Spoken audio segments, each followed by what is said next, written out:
airliner, my least favorite airliner, and it's not Spirit Airlines. I love Spirit.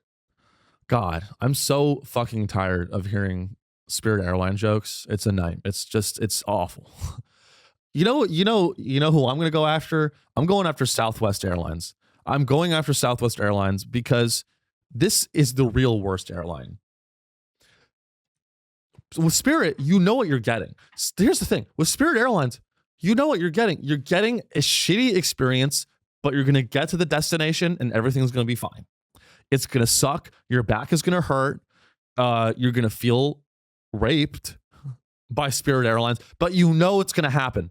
Southwest Airlines is much worse because they sell it to you as this like kind of mid-priced, mid-market option where you're going to have a good experience, and they fuck you just as hard as Spirit. They do. It's crazy. I mean, nothing. What in what world is it a good idea to have open fucking seating on an airplane? And not only that, you get to your boarding group is determined by how quickly you check in 24 hours before your flight. So if you have a 5 a.m. flight, you need to wake up at 5 a.m., check in for the flight at 5 a.m. to get a better boarding group so you can get a better seat on the open seating of the airplane.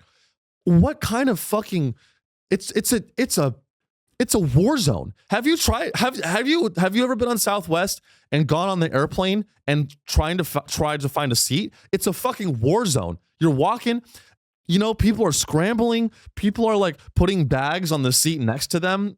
How fucking dare you? This is what I'm mad about. How dare you go on a Southwest flight, get a seat, and reserve a seat for what? Sometimes people go on Southwest flights and they reserve a seat just so no one sits there. And then you go, hey, is that seat taken or is that for your bag? Did you buy a seat for your fucking bag? It's a war zone. And I'm very glad. This is actually some good news, guys. So, and we're getting a little financial here, but just stay with me. If you don't know, I'm sorry if you already know this. You probably do if you follow the show. But there's a whole kind of industry in finance. It's a type of hedge fund investors. And what they do, they're called activist investors. And what they do is they secretly build a stake in a company over time.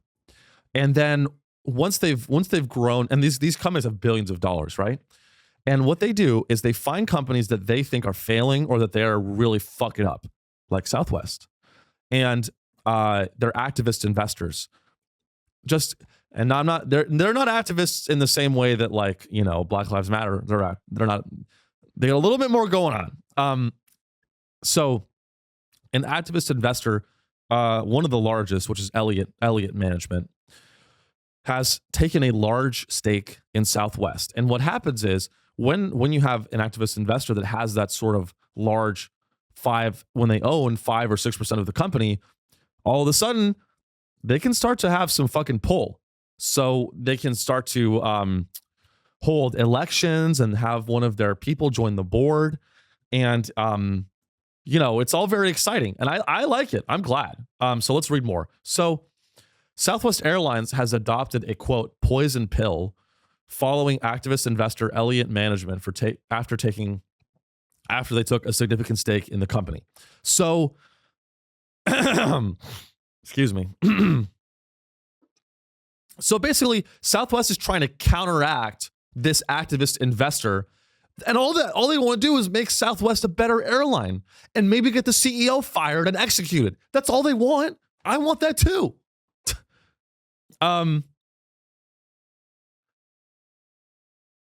So I mean, so let's read deeper. Southwest said that it adopted the rights plans due to several concerns, including Elliott's 11% stake in the company and the flexibility that the firm has to acquire an even greater percentage of the company. So let's take a look here.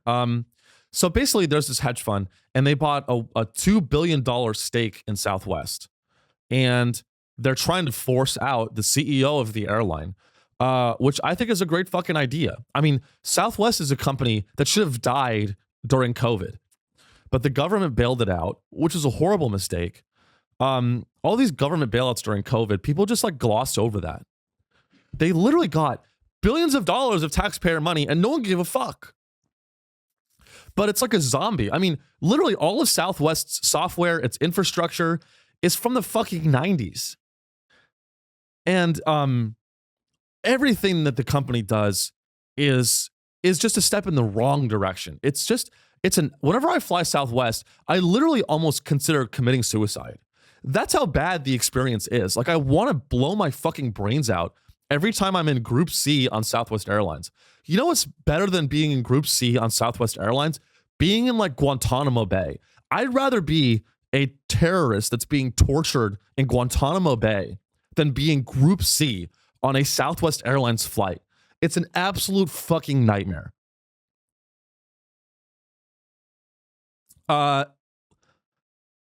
Let's take a look here.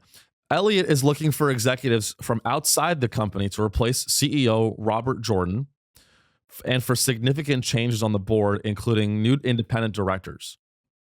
I mean, again, I'm very happy this is happening. I'm very glad because, this